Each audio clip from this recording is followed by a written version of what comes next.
It's all about fairness. It's all about companies treating people with respect. It's all about fairness. It's all about companies treating artists fairly.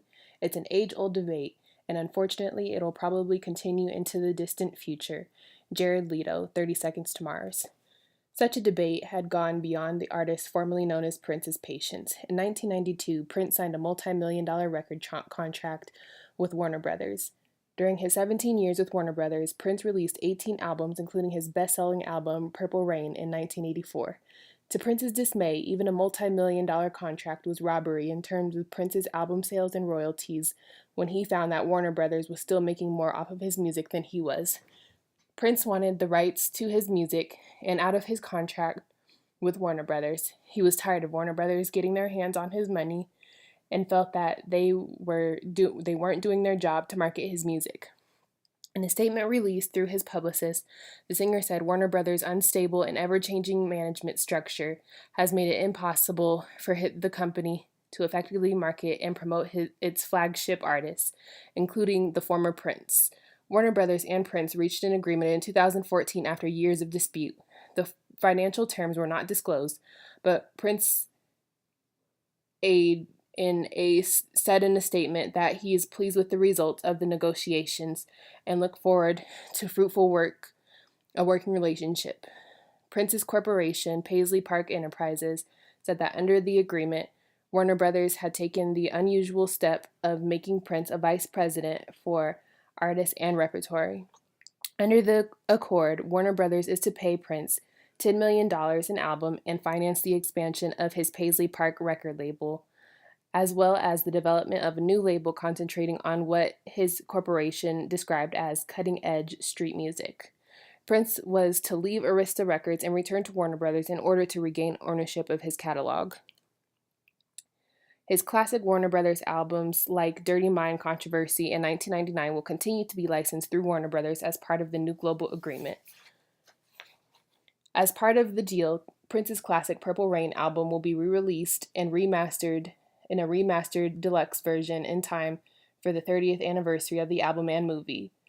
Other plans to reissue projects will follow, and Prince will reissue a new album too, although it is unclear if the title is a part of the deal.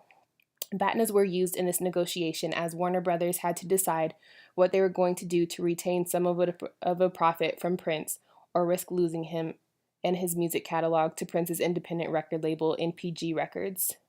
Prince used BATNAs to determine his course of action after years of disputes with Warner Brothers.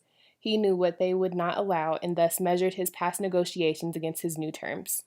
Separating the people from the problem was used as a 17-year business relationship hang in the rifts.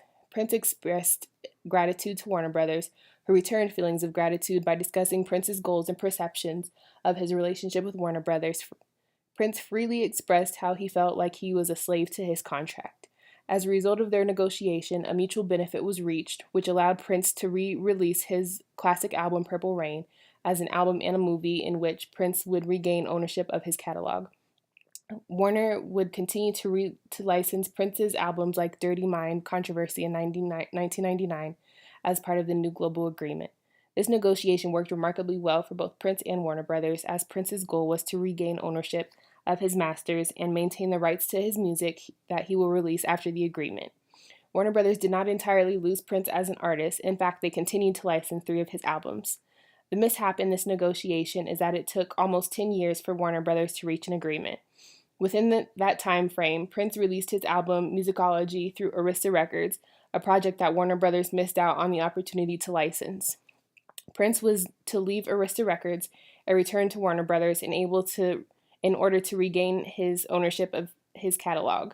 His classic Warner Brothers albums like Dirty Mind, Controversy, and 1999 will continue to be licensed through Warner Brothers as part of the new global agreement.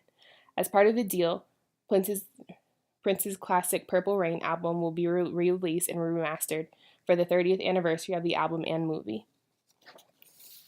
This agreement is one that will foster long-term, meaningful relationships. All ties between Prince and Warner Brothers could have potentially been severed, and Warner Brothers wouldn't see another cent from Prince's catalog. In the same way, Prince could have left Warner without a cent and without ownership of his catalog. So this negotiation ended in the best way possible for both parties. Although Prince has departed from us, we will always remember his music and we will be grateful for the work that he has contributed to the music industry. Thank you.